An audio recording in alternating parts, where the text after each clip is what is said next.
Hello વિદ્યાર્થી મિત્રો, આજે આપણે ભણવા જઈ રહ્યા છીએ ઇલેક્ટ્રોસ્ટેટિક્સનો લેક્ચર નંબર 4. આગળ આપણે જોઈ રહ્યા છીએ કે વિદ્યુત ભાર, તેની પ્રોપર્ટીઝ, એના વચ્ચે લાગતું બળ માટે કુલમ્બનો નિયમ પણ આપણે ભણી ગયા હતા.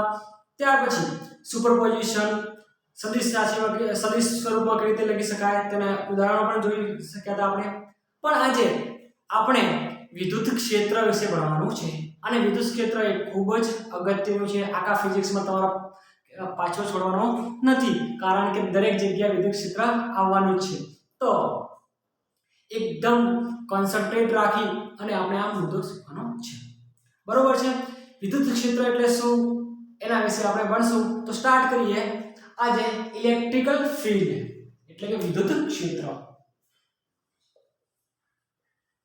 વિદ્યુત ક્ષેત્ર, ઇલેક્ટ્રિક ફીલ્ડ. બરોબર છે? ચલો, હવે આપણે ભણ્યા હતા કે એક વિદ્યુત ભાર બીજા વિદ્યુત ભાર પર બળ લગાડે છે. આકર્ષણ પ્રકારનો હોય કે અપાકર્ષણ પ્રકારનો, બંને પ્રકારનો લગાડે છે. પણ આ બળ શેના લીધે લાગતા? એના કંઈક ક્ષેત્રના લીધે. બરોબર? આપણે અહીંયા બે વિદ્યુત ભાર લઈએ. એક વિદ્યુત ભાર જેના પાસે ધન વિદ્યુત ભાર છે તેને આપણે સોર્સ કહીશું.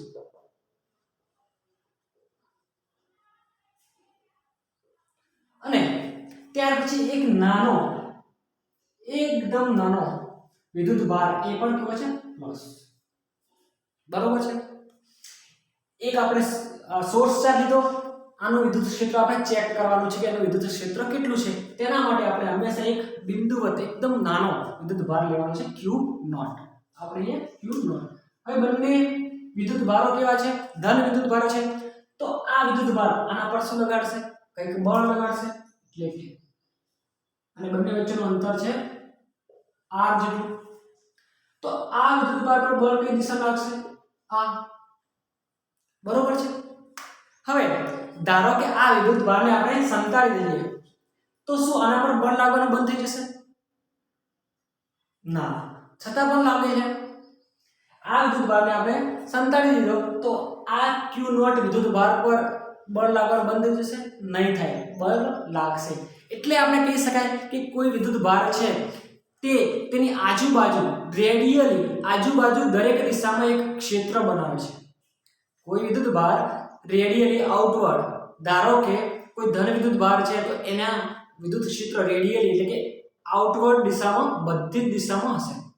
અને કોઈ ઋણ વિદ્યુત ભાર છે તો એ અંદરની દિશામાંથી આગળ વધશે. બરોબર?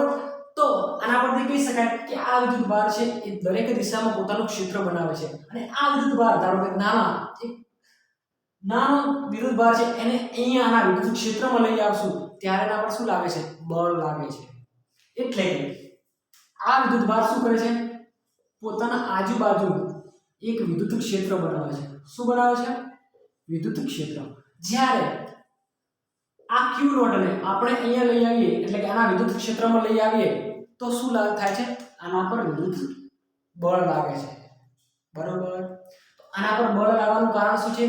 કે આ જે સોર્સ ચાર્જ છે જેનો આપણે ચેક કરવાનો છે વિદ્યુત ક્ષેત્ર, તે જ્યારે એના ક્ષેત્રમાં કોઈ વિદ્યુત ભાર આવે નાનો, તેના પર બળ લગાડે છે. ધારો કે આ ઋણ તો અંદરની તરફ બળ લાગો એટલે ખેંચો.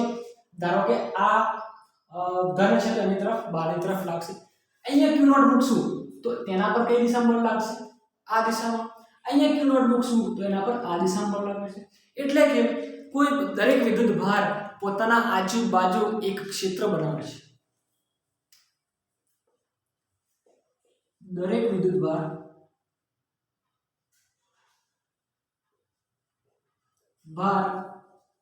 તેમની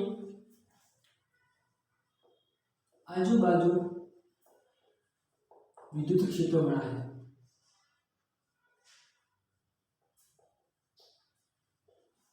બરોબર? અને જ્યારે વિદ્યુત ક્ષેત્રમાં આવે તો તેના પર બળ લાગવાનું ચાલુ થઈ જાય. આપણે ધારો કે એક મકડી હોય તો મકડીની જાળ આજુબાજુ, મકડી એની આજુબાજુ જાળ બનાવી, ત્યારે કોઈ મચ્છર, કીટાણુ એ જાળ પાસે આવે તો શું થઈ જાય છે? ફસાઈ જાય છે. તે રીતે અહીંયા પણ વિદ્યુત ભાર શું કરે છે? એની આજુબાજુ એક ક્ષેત્ર બનાવીને રાખે છે. અને જેવો કોઈ વિદ્યુત ભાર ધન આવે તો એને બહારની તરફ ધકેલી નાખશે અને ઋણ આવશે તો અંદરની તરફ ખેંચી લેશે. એટલે કે ધન અને ઋણ વચ્ચે આકર્ષણ બળ લાગે છે, એટલા માટે અંદર ખેંચી લેશે. એટલે કે દરેક વિદ્યુત ભાર પોતાની આજુબાજુ શું બનાવે છે? વિદ્યુત ક્ષેત્ર, અને એ વિદ્યુત ક્ષેત્ર કેવું છે? રેડિયલી આઉટવર્ડ, એટલે કે આ બધી દિશામાં છે. અહીંયા વિદ્યુત ભાર છે તો આ વિદ્યુત ભાર છે ધારો કે, તો આનું વિદ્યુત ક્ષેત્ર બધી દિશામાં આજુબાજુ હશે. બરોબર. તો હવે સવાલ થાય છે કે શું આ Q0 વિદ્યુત ભારનું કોઈ વિદ્યુત ક્ષેત્ર નહીં હોય? તો જવાબ છે ના. કારણ કે આ વિદ્યુત ભાર એટલો નાનો લીધો છે અને આપણે એવી રીતે ડિઝાઇન કર્યો છે એટલા માટે આને Q0 કહીએ છીએ, અને એને એક ટેસ્ટ ચાર્જ, શું કહેશું? પરીક્ષણ ચાર્જ. પરીક્ષણ ભાર એટલે ટેસ્ટ ચાર્જ. અને આ ટેસ્ટ ચાર્જ એવી રીતે ડિઝાઇન કર્યો છે કે જેનું એના વિદ્યુત ક્ષેત્ર આના પર કોઈ પ્રકારનું બળ લગાડી અને એને અફેક્ટ કરશે નહીં. એટલે એટલો બધો નાનો આપણે લીધો છે કે આનું વિદ્યુત ક્ષેત્ર આના પર કોઈ અસર કરશે નહીં. બરોબર છે. તો જવાબ છે આના પાસે કોઈ વિદ્યુત ક્ષેત્ર બનશે નહીં. કમ્પેરેટિવલી ખૂબ જ નાનો છે એટલા માટે. બરોબર છે. તો વિદ્યુત ક્ષેત્ર શું છે? દરેક વિદ્યુત ભાર પોતાની આજુબાજુ એક રેડિયલી આઉટવર્ડ અને ઇનવર્ડ ડાયરેક્શનમાં ક્ષેત્ર બનાવે છે, અને જ્યારે કોઈ વિદ્યુત ભાર બીજો વિદ્યુત ભાર એની પાસે આવે છે તો તેને આકર્ષણ અને અપાકર્ષણ પ્રકારના બળથી લગાડે છે. તો આપણે વિદ્યુત ક્ષેત્ર માટે સૂત્ર લખશું કે E વેક્ટર. ધ્યાન આપવાનું છે અહીંયા કે વિદ્યુત ક્ષેત્ર એ સદિશ રાશિ છે. એ રાશિ છે સદિશ રાશિ. તો E વેક્ટર બરાબર કોઈ વિદ્યુત ભાર પર લાગતું બળ, એટલે કે F upon Q0. F upon Q0.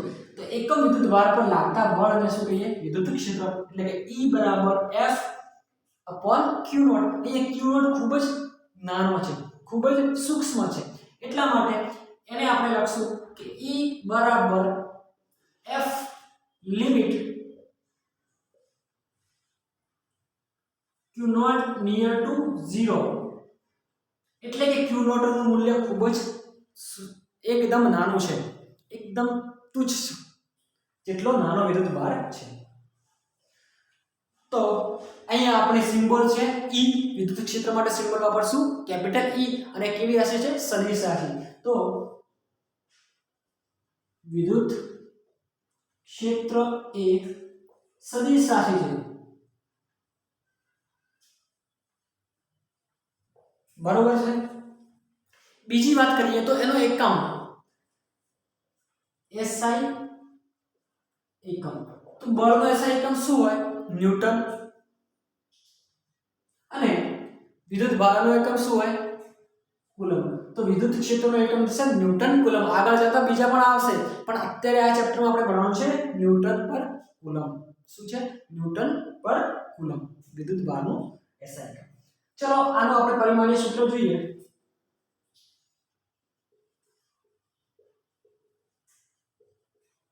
સૂત્ર કોનું? વિદ્યુત ક્ષેત્ર માટે. તો વિદ્યુત ક્ષેત્રનું F બરાબર Q0 બરાબર ન્યૂટન પર કુલમ. બરોબર છે. ચલો ન્યૂટન નું શું થાય? બળ બરાબર દળ ગુણ્યા પ્રવેગ. બળનું ન્યૂટન શું થાય? બળ બરાબર દળ ગુણ્યા પ્રવેગ. એટલે કે દળ ગુણ્યા પ્રવેગ. પ્રવેગ માટે શું થશે? તો મીટર પર સેકન્ડ નો સ્ક્વેર. તેવી રીતે કુલમ માટે આપણે શું કરી શકીએ? તો કુલમ ક્યારે મળે આપણને? આગળ બી જોઈ ગયા છે. I બરાબર Q upon T. તો Q બરાબર IT. અને I નો એકમ હોય છે એમ્પિયર, જ્યારે T નો એકમ હોય છે સેકન્ડ. SI એકમ માટે કરીએ છીએ આપણે. તો અહીંયા મૂકી દઈશું એમ્પિયર સેકન્ડ. ચલો શું આવશે? તો m બરાબર 1, l બરાબર 1, t minus 3 સેકન્ડ નો સ્ક્વેર ઇન્ટુ સેકન્ડ કે t minus 3, અને લાસ્ટમાં a minus 1. તો વિદ્યુત ક્ષેત્ર માટે પરિમાણીય સૂત્ર શું મળ્યું આપણને? m1 l1 t minus 3 અને a minus 1. બરોબર છે. તો વિદ્યુત ક્ષેત્ર શું છે કે દરેક વિદ્યુત ભાર પોતાના આજુબાજુ એક વિદ્યુત ક્ષેત્ર બનાવે છે, અને જ્યારે કોઈ બીજો વિદ્યુત ભાર એક ક્ષેત્રની પાસે આવે છે ત્યારે તેના પર શું લગાડે છે? બળ. હવે જુઓ આ વિદ્યુત ક્ષેત્ર ક્યાં છે? આઉટવર્ડ. તો ક્યાં સુધી હોઈ શકે? તો એ વિદ્યુત ક્ષેત્ર ઇન્ફાઇનાઇટ સુધી છે. ક્યાં છે? ઇન્ફાનાઇટ સુધી, દૂર દૂર દૂર દૂર અંતર સુધી, બરોબર છે. ચાલો હવે આપણે જોઈએ એક બિંદુવત વિદ્યુત ભાર માટે એનું વિદ્યુત ક્ષેત્ર કેટલું હોય. કોના માટે? બિંદુવત વિદ્યુત ભાર માટે. તો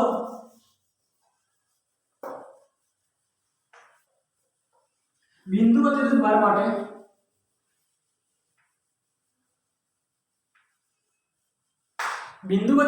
માટે ધારો કે એક આપણા પાસે પ્લસ q છે અને તેના માટે આપણે એક નાનો પોઈન્ટ ચાર્જ લેવો પડે. આનો વિદ્યુત ક્ષેત્ર શોધવું. હંમેશા યાદ રાખજો કે કોઈ પણ તાર પર પથરાયેલો વિદ્યુત ભાર, કદ પર પથરાયેલો વિદ્યુત ભાર, સરફેસ પર એટલે કે સપાટી પર પથરાયેલો વિદ્યુત ભાર, તેનું વિદ્યુત ક્ષેત્ર શોધવા માટે આપણે એની બહાર એક બિંદુવત વિદ્યુત ભાર એટલે કે q0 અથવા પોઈન્ટ ચાર્જ લેવો પડે.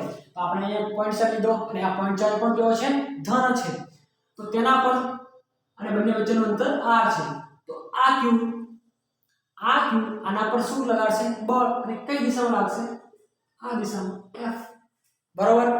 તો વિદ્યુત ક્ષેત્રનું સૂત્ર પ્રમાણે E બરાબર F/q0. અહીંયાથી બળનું બીજું સૂત્ર પણ બનાવી શકાય. F બરાબર QE પણ બનાવી શકાય. F બરાબર QE આ પણ નોંધી લેજો ખાસ. અહીંયાથી F ને કરતા બનાવીશું તો શું આવશે? QE. બળનું બીજું સૂત્ર મળી ગયું. આપણને પહેલા મળી ગયું હતું કે F બરાબર kq1 q2/r2 જે કુલમના નિયમથી મળતું હતું તે રીતે F બરાબર QE. ચાલો હવે F બરાબર આપણે શું મૂકી શકીએ? એકોર્ડિંગ ટુ કુલમ્સ લો, કુલમના નિયમ પ્રમાણે કે બંને વિદ્યુત ભાર વચ્ચે લાગતું બળ કુલમ્બી બળ શું હતું? આ બંને વિદ્યુત ભારો વચ્ચે લાગતું કુલમ્બી બળ કેટલું હશે? તો kq0/r2. બરોબર. એટલે કે F બરાબર kq0/r2. ચલો આને અહીંયા મૂકી દઈએ F ની જગ્યાએ. બરોબર છે. તો E સદિશ બરાબર F બરાબર શું મૂકશું? તો kq0/r2/q0. બરોબર. આને ઉપર લઈ જઈએ તો શું આવશે? E સદિશ બરાબર kq0/r2/q0. q0 શું થઈ જશે? Cancel out. તો E બરાબર આપણને મળશે kq/r2. ખૂબ જ અગત્યનું સૂત્ર છે, યાદ રાખવાનું છે કે E બરાબર kq/r2 અથવા F/q. બિંદુવત વિદ્યુત ભાર માટે પૂછે વિદ્યુત ક્ષેત્ર તો કેટલું હશે? kq/r2. અને બંને વચ્ચે લાગતું બળ વિદ્યુત ક્ષેત્ર કેટલું હોય? F/q0. F નું મૂલ્ય આપણે ક્યાંથી મૂક્યું? કુલમના નિયમ પ્રમાણે kq0/r2. તો શું હશે? kq/r2. હવે આપણને અહીંયા શું બતાવે છે? E ચલે છે 1/r2. એટલે કે જેમ જેમ અંતર વધશે તેમ તેમ સડનલી એક્સપોનેન્શિયલી r ના સ્ક્વેરમાં ઘટાડો થાય છે. એટલે કે જેમ જેમ r વધે તેમ તેમ E શું થાય છે? ઘટે છે. શું થાય છે? ઘટે છે. એટલે ધારો કે આપણે ગ્રાફ લઈએ E અને r, તો જેમ જેમ દૂર જશું બે વિદ્યુત ભારો વચ્ચે જેમ દૂર દૂર લઈ જશું તેમ તેમ તેના બળમાં શું થશે? ઘટાડો થશે. એટલે કે વિદ્યુત ક્ષેત્ર શું થશે? ધીમે ધીમે ઘટતું જશે. આપણે ધારો કે ગોળા પાસે જઈએ, કોઈ ગોળો છે તો આપણે ચાલુ કર્યો તો ગોળાની બધી ઇન્ટેન્સિટી શું લાગે છે? કે આજુબાજુ બાર દૂર દૂર જાય છે. બરોબર. પણ જેમ જેમ આપણે ગોળાથી દૂર જતા જશું ધીમે ધીમે તેમ તેમ એના પ્રકાશમાં શું થાય? ધીમે ધીમે ઘટતો જાય છે. તે રીતે વિદ્યુત ભારનું ક્ષેત્ર પણ ધીમે ધીમે જેમ જેમ અંતર વધશે તેમ તેમ સ્ક્વેરમાં ઘટતો જશે. જેમ કે પ્રકાશની ઇન્ટેન્સિટી સ્ક્વેરમાં ઘટે છે તે રીતે એનું અંતરના કારણે જે બળ લાગે છે એ પણ સ્ક્વેરમાં ઘટવા માંડશે. એટલે કે E બરાબર r2. E ચલે છે 1/r2. ખૂબ જ અગત્યનું છે, યાદ રાખવાનું છે કે જેમ જેમ r વધશે તેમ તેમ E માં શું થશે? ઘટાડો થશે. તો આપણને બિંદુવત વિદ્યુત ભાર માટે શું સૂત્ર મળ્યું? E બરાબર kq/r2. અને જનરલ ઇક્વેશન શું છે? તો જનરલ ઇક્વેશન છે F બરાબર જનરલ ઇક્વેશન છે E બરાબર F/q0. બરોબર છે. ચલો આપણે એક એક્ઝામ્પલ જોઈએ તો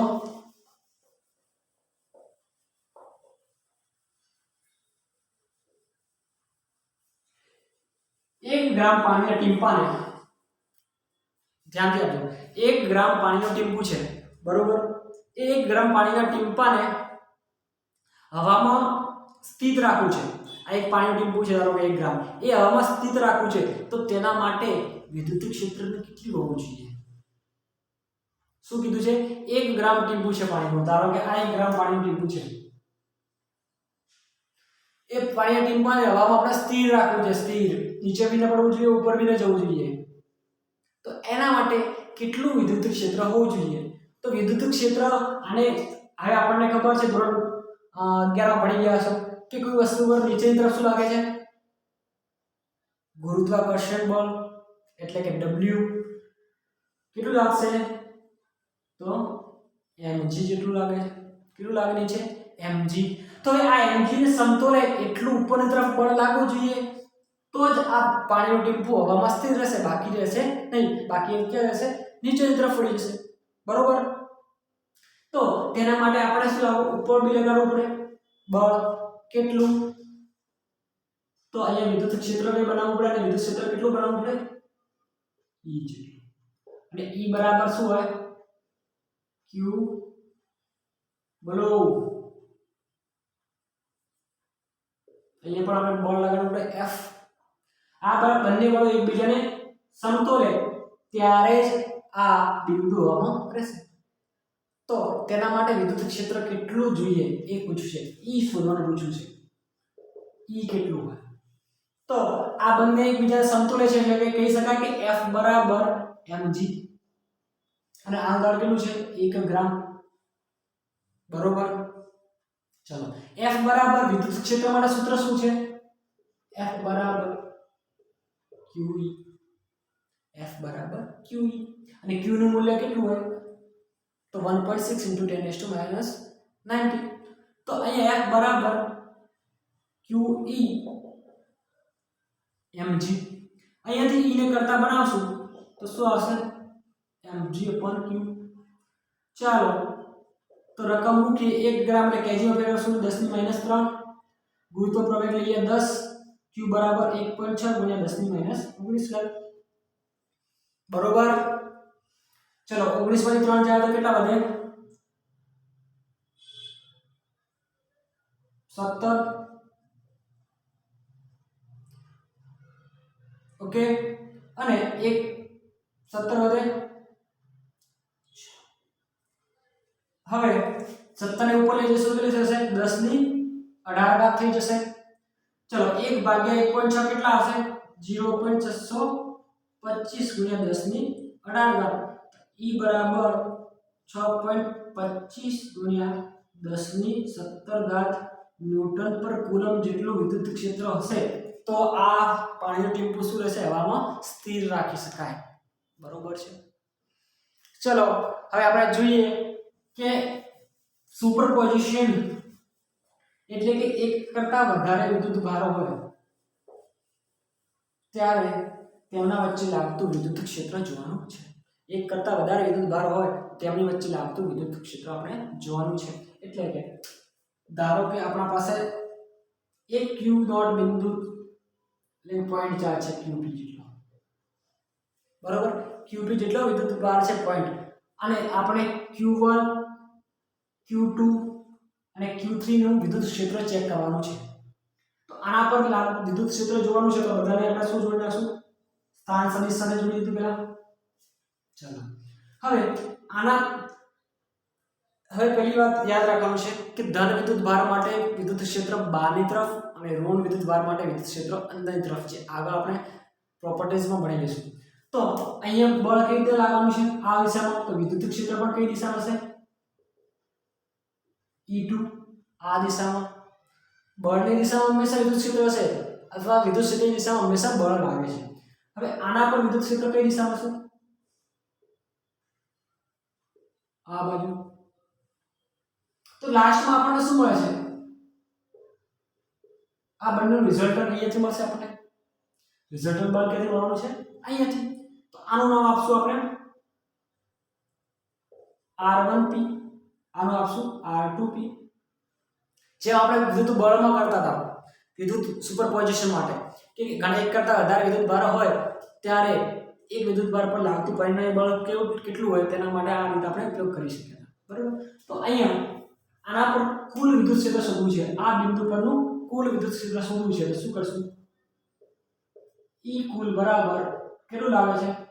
E1 E2 E3 જેટલા હોય એટલા વિદ્યુત ભારો. બરોબર, તો E કુલ માટે E1 બરાબર શું છે? K Q1/r², એટલે કે અંતર કેટલું છે? r1p નો સ્ક્વેર. બરોબર, તેવી રીતે K Q2/r2p નો સ્ક્વેર પ્લસ K Q3/r3p નો સ્ક્વેર અને n સુધી લઈ શકાય.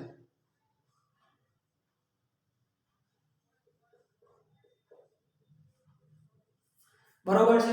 હવે આમાંથી શું કોમન નીકળે છે? તો K કોમન નીકળે છે, બાકીનું બધું શું થાય છે? રિપીટ થાય છે. K Q1 Q2 Q3. બરોબર, તો E નેટ માટે સમેશન માટે આપણે શું કરશું? સમેશન મૂકવું પડશે, બધાનો સરવાળો કરવો છે એક સાથે, તો આપણે શું કરવું પડે? સમેશન મૂકશું. આમાંથી શું કોમન નીકળે છે? બધામાંથી K એટલે કે 1.4 પાઈ એપ્સિલોન કોમન કાઢી લે. શું વધશે? I બરાબર ક્યાંથી કરવાનું સ્ટાર્ટ? 1 થી અને ક્યાં સુધી કરવાનું છે સરવાળો? n સુધી કરવાનો છે. બરોબર, તો અહીંયા શું આવશે? શું બદલાય છે દરેકમાં? Q1 Q2 Q3 બદલાય છે, તો Qi. અને અહીંયા શું બદલાય છે? P1 2 3, તો શું આવશે? RIP નો અને સદિશ છે તો RIP. બરોબર, એક કરતા વધારે વિદ્યુત ભારો પર લાગતું વિદ્યુત ક્ષેત્ર એટલે કુલ વિદ્યુત ક્ષેત્ર શોધવાનું કહેતો ત્યારે. અથવા ધારો કે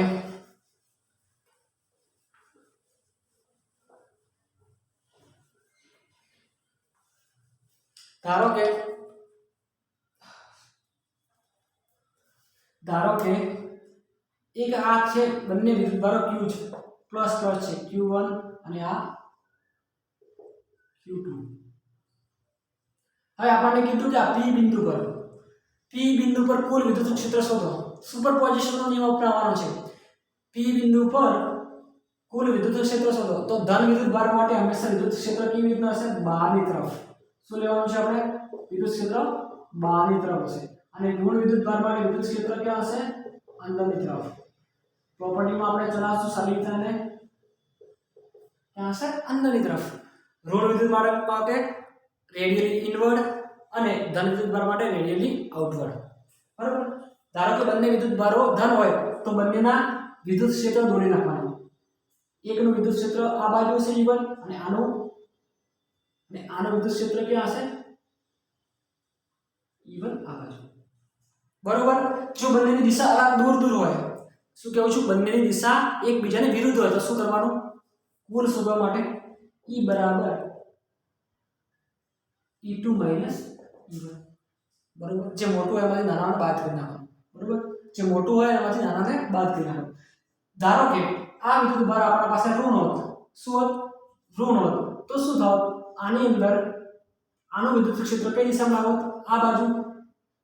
એટલે કે E1 આ બાજુ અને આ ઋણ છે તો અંદરની બાજુ જવાનું આનું વિદ્યુત ક્ષેત્ર એટલે કે E2. તો બંનેનો શું કે બંને એક દિશામાં ચાલે છે તો શું થશે? બંનેનો સરવાળો થશે. એટલે કે કુલ E બરાબર શું આવશે? E2 E1.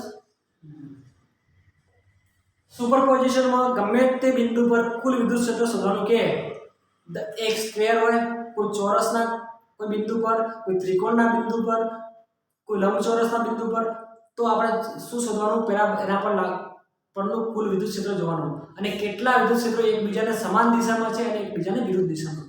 એકબીજાને વિરુદ્ધ દિશામાં રહેલા વિદ્યુત ક્ષેત્રો એકબીજાને શું કરશે? કેન્સલ આઉટ કરશે અને સમાન દિશામાં રહેલા વિદ્યુત ક્ષેત્રો એકબીજામાં ઉમેરાશે એટલે કે સરવાળો કરવાનો. બંને એક દિશામાં ચાલતા હોય તો સરવાળો, વિરુદ્ધ દિશામાં ચાલતા હોય તો બાદબાકી કરવાની છે. બરોબર, ઉદાહરણ લઈએ.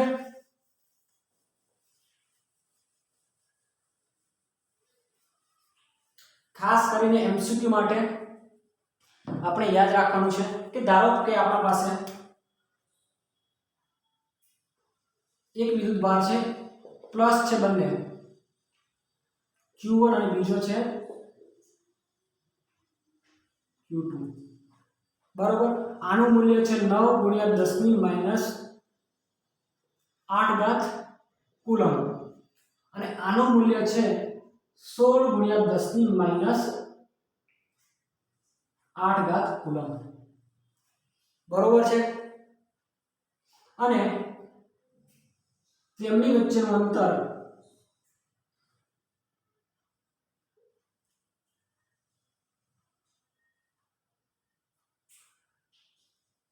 8 સેન્ટીમીટર છે. કેટલું છે? 8 સેન્ટીમીટર છે બરોબર. તો આપણને હવે પૂછે કે કયા બિંદુ પર વિદ્યુત ક્ષેત્ર શૂન્ય થશે. શું પૂછે છે ઘણીવાર કે બંને વિદ્યુત ભારોને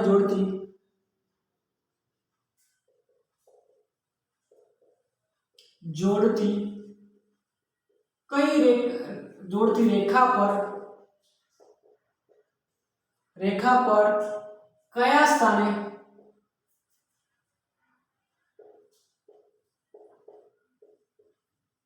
વિદ્યુત ક્ષેત્ર શૂન્ય થશે. શું પૂછ્યું છે કે આ બંને રેખા પરના કયા બિંદુએ આ બંનેનું વિદ્યુત ક્ષેત્ર શૂન્ય થશે. તો પહેલા આપણે જોવાનું કે શૂન્ય ક્યારે થાય, બંનેને એકબીજાની વિરુદ્ધ દિશામાં છે ત્યારે થશે. એટલે કે આ લાઈનની વચ્ચે પણ થશે. આપણે ધારો કે આ બિંદુ લઈ લઈએ કે આ બિંદુ પર શૂન્ય થાય છે અને હંમેશા એ બિંદુ ક્યાં લેવાનું છે? નાના વિદ્યુત ભારની નજીક લેવાનું, મોટા વિદ્યુત ભારની નજીક નહીં. ક્યાં લેવાનું છે આપણે? નાના વિદ્યુત ભારની નજીક લેવાનું. તો આ બિંદુ પર આપણે ધારી લીધું કે અહીંયા શૂન્ય થાય છે. તો આ અંતરને આપણે શું ધારશું? x અને આ અંતર શું થશે? 8 માઈનસ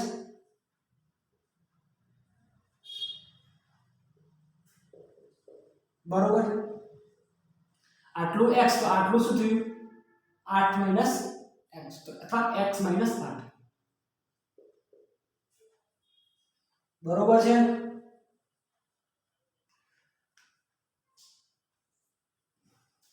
હવે શું કરવાનું છે કે આ બિંદુ પર આપણે ધારી લીધું કે 0 થાય છે બરોબર. Sorry 8 minus x. ચલો તો આપણે આ શોધશું. તો આ પર જોઈએ કે આના લીધે વિદ્યુતભાર ક્ષેત્ર કઈ દિશામાં છે? આ દિશામાં q e2 અને આના લીધે વિદ્યુત ક્ષેત્ર કઈ દિશામાં છે? આ દિશામાં e1. હવે બંને એકબીજાના વિરુદ્ધ દિશામાં છે એટલે કે કંઈક ને કંઈક જગ્યા તો થવાનું જ છે શૂન્ય. આ બિંદુ પર થવાનું છે અને આપણે ધારી લીધું કે q1 થી x અંતરે વિદ્યુત ક્ષેત્ર શૂન્ય થાય છે. હવે બંને એકબીજાની વિરુદ્ધ દિશામાં છે એટલે શું કરવાનું? આપણે માઈનસ કરવાનું છે. ચાલો તો કુલ E બરાબર મોટામાં માઈનસ તો E2 માઈનસ E1. ચાલો E નું સૂત્ર શું હોય કે Q2 upon r² minus Q1 upon r. આ 1 આ 2 લઈએ આ 1. ચલો હવે શું કીધું છે? આ બિંદુએ 0 એટલે કુલ પરિણામ બળ કેવું આવવું જોઈએ?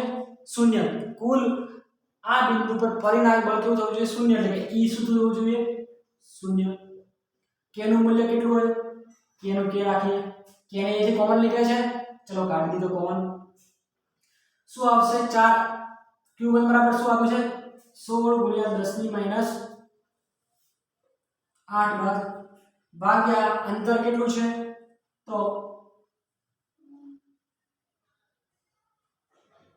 8 માઈનસ x નો વર્ગ માઈનસ અહીંયા કેટલું છે? 9 ગુણ્યા 10 ની માઈનસ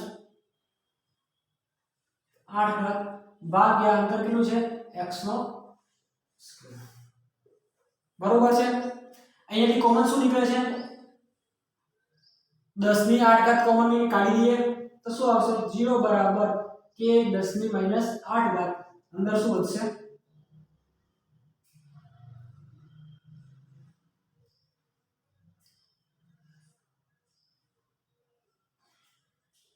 16 માઈનસ 9 ભાગ્યા 8 માઈનસ x નો વર્ગ માઈનસ x નો વર્ગ.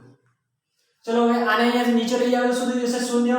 એટલે કે આને અહીંયાથી નીચે લઈ આવ્યા 0 ના નીચે તો શું થઈ જશે આ શૂન્ય થઈ જશે એટલે આ ટર્મને આપણે શું કરી નાખી 0 હવે અહીંયાથી વર્ગ ઘટાડવો છે અહીંયાથી વર્ગ ઘટાડવો પડે તો ઉપર નીચેનો વર્ગ ઘટાડવો પડશે એટલે કે 16 નો વર્ગ કેટલો હોય 4 અહીંયા શું વધશે 8 x શું વધશે 8 x તેવી રીતે અહીંયા પણ કેટલું વધશે 9 કોનો વર્ગ છે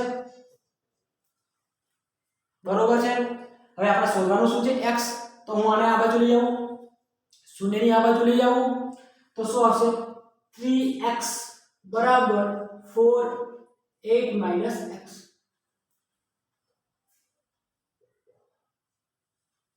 બરોબર ચલો આને અહીંયા ગુણ દઈએ અને અહીંયા ગુણ દઈએ શું આવશે 8 તરી 24 3x 8 તરી 24 3x equal to 4x चलो आने आप लिए प्लस થઈ જશે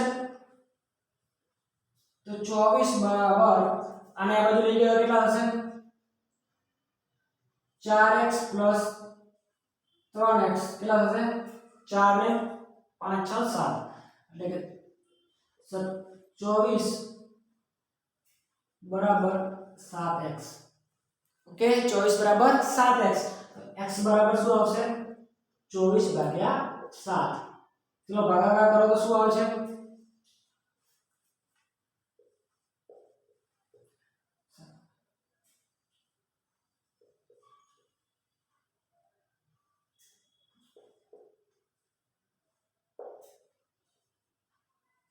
3.4 એટલે x બરાબર 3.4 સેન્ટીમીટર મળે છે તો 3.4 સેન્ટીમીટર શૂન્ય થશે એટલે કે અહીંયાથી કેટલા અંતર જોશે તો x બરાબર 3.4 સેન્ટીમીટર તો અહીંયાથી કેટલું હશે q1 થી x 3.4 સેન્ટીમીટર વિદ્યુત ક્ષેત્ર શૂન્ય થાય છે જ્યારે આનાથી આ બાજુ કેટલું હશે તો 8 3.4 કેટલા આવે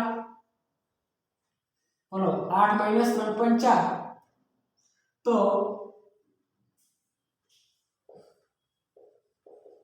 બરોબર છે 4.6 બરોબર 4.6 હવે આના માટે આપણા પાસે એક શોર્ટ ટ્રીક બી છે જે ખાસ કરીને એમસીક્યુ માટે જો આવી રીતે પૂછવું હોય આપણને તો આપણે એક રીત ઉપયોગ કરવાનો છે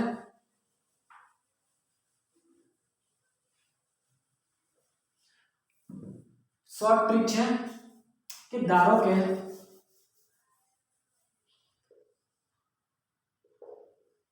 આ છે 9 4 છે 4 × 10 ની -8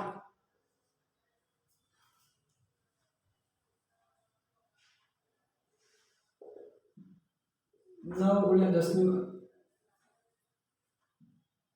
16 × 10 ની -8 અંતર છે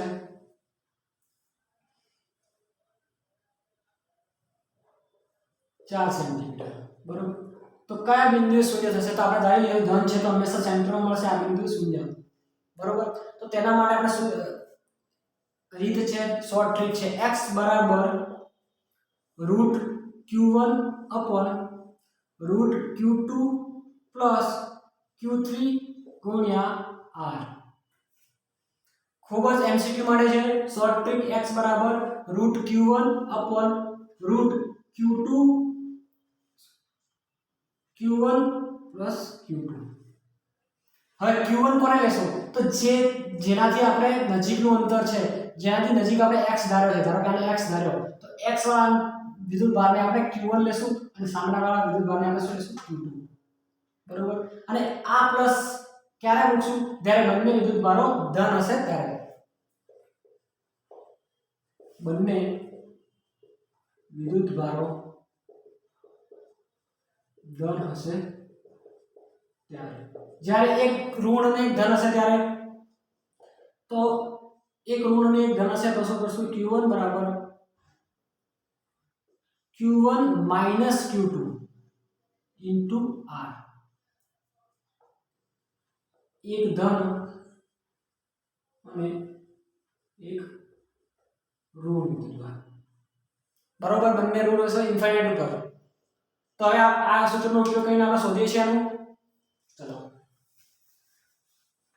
તો મૂકીએ છીએ x બરાબર q1 કેટલું આપ્યું છે? ચલો તો રૂટ 4 × 10 ની -8 ઘાત, 4 × 10 ની -8 ઘાત. ત્યાર પછી q1 કેટલું છે? 4 × 10 ની -8 ઘાત પ્લસ q2 કેટલું છે? 16 × 10 ની ગુણ્યા અંતર કેટલું હોય? 4. બરોબર, 4 નો વર્ગ કેટલો થશે? તો 2 અને 8 ને વર્ગમૂળમાં 12 લાગશે, શું છે? 10 ની -4. નીચે 4 નો વર્ગ 2, 16 નો વર્ગ 2 × 10 ની -4. 16 કોનો વર્ગ છે? 4 ને 10 ની -4. શું કોમન નીકળે છે? 10 ની શું કોમન નીકળે છે? 10 ની -4 ઘાત કોમન નીકળે છે. તો 2 × 10 ની -4 ઘાત, અહીંયા 4 + 2 × 10 ની -4 ઘાત કેન્સલ, ગુણ્યા 4. 2 ભાગ્યા 4 ને 2 6 ગુણ્યા 4, 4 દુ 8, 8 ભાગ્યા 6. 8 ભાગ્યા 6 જવાબ આપણો x શું મળશે? 8 ભાગ્યા 6. કેટલા આવશે 8 ભાગ્યા 6?